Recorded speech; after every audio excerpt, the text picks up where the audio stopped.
now, so it's anniversary.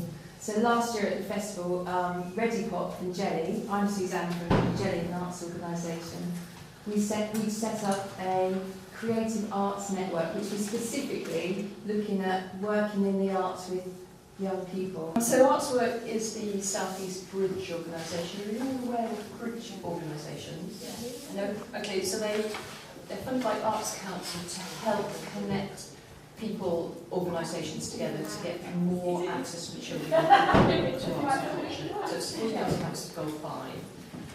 And so we specifically support networks because it helps to bring people together and then work together, and obviously that increases the amount of work then can have for children and people. So I'll just leave it at that. Thank you.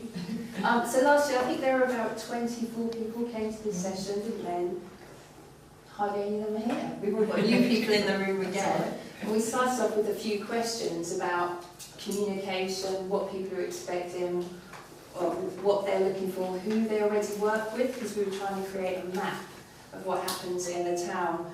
And one of the things that it has turned into a massive amount of work, trying to develop this idea. So we're at the next stage now, where we're creating a website which is called Arts in Reading, and what will happen there will be a way for artists and educators or teachers or young people to come together, find out information and get feedback on work that's doing.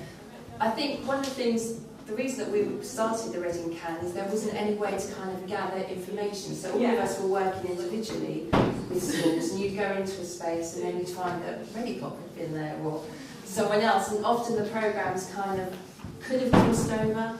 The other idea about the Can was looking at ways to apply for funding together or to enable artists to get training. So we recently did Arts Award training. We did a teachers event where we invited teachers to come along to a forum, and it was a bit like question time where they sat at the front of the room and we asked them different questions like, how do we approach you as an artist, or what is it that you're looking for specifically?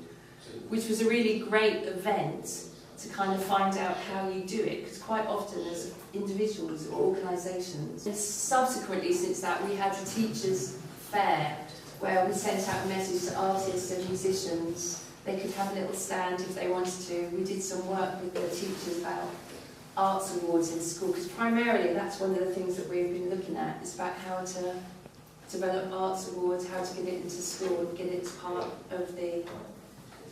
It's another way of developing workshops. Did you want to say anything about arts awards? Because I just think, I'm a baby at arts awards.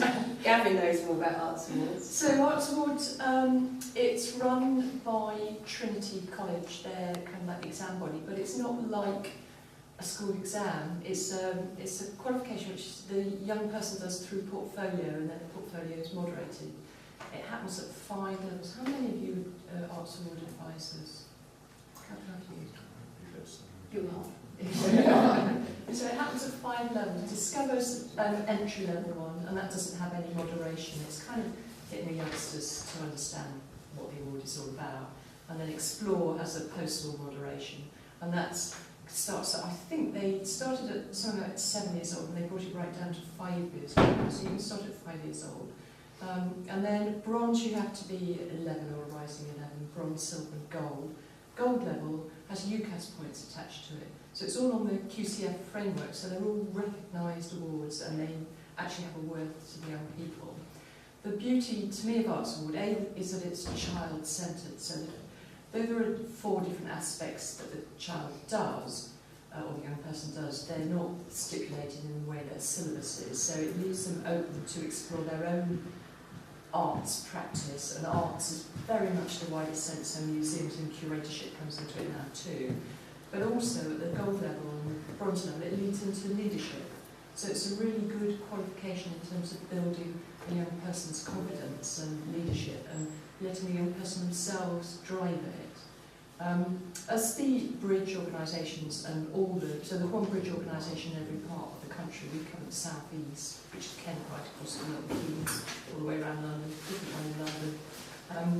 We have as our performance measures, we have Arts Award, which is the young children's qualification, and then Arts Mark, which is the school's quality mark for the arts that they deliver in schools. There are 2 performance measures. So we're particularly interested in people knowing about Arts Award, using it where it's applicable, and it can be used in or outside of school. It's flexible, so it can be run by a youth club, or it could be run by a school actually with their exam groups. It can be run that way as well. So, we've got to get our own lunch. happy to talk more about it. I think there's someone this afternoon going to begin to talk about Arts Award. So I've got a couple of leaflets, but they I think will have more. But I would definitely recommend it because of what it does to the young person. We've been running some training to help people get through the Arts Award system, so we've done the Discover and Explore. And there are other opportunities as well to do the higher levels. The Discover and Explore is a really easy entry level as an artist kind of work. You'll find that if you already do workshops with small children, it just fits within that deep easily. And in this coming year, we'll be doing more of these training. I wish Gavin was here. There's £70. Yes, To to run Arts Award, you need to have a trained Arts Award advisor. So you would train as advisors.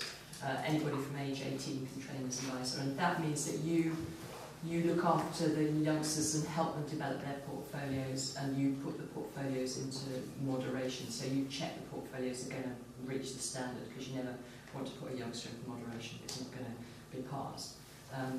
And you're like a mentor to the young person. It's not a teaching role, it's more of a mentoring role, I would say. So the training that Jenny and Readipop and Reading Can have been running is to get people trained as advisors, and then they can run the Arts Award in whatever setting they like. And they can register themselves as a centre, or they can register the school they're working at as a centre. It's reasonably flexible. And it's really well supported. Yeah. Because I'm going to be doing some in the school quite soon, and alongside that there'll be someone who will be supporting you through those phases to get you through there as well. It's just another kind of recognisable thing that they can end up with at the end. So I mean, this session was to talk about what's happened since the last year, when everyone first met in that room, and they put post-it notes saying, we want to have a website, we want to have a newsletter, we want to do this and change the world. It's quite a big leap, but we haven't actually changed the world, but there are things in place that are going to happen in the new year. And it would be really useful today, some of the Jelly team are here, and we're going to be just across the corridor in a room. And what we're looking for is information about people. So your contact details, what you might do, what skills you have, what your specialism is. And then we can start building up this website, which is all about the arts in Reading. So performance, music, poetry, creativity, and also just have a chat with us in the space as well, because that's our next step, is building and developing the website. And then the idea as well that teachers can access that as well, because one of the things that came up is that teachers kind of stick with people they know. They don't really, so if they've worked with one person, you'll find that they stay working with them, whereas between us we can probably offer a better package.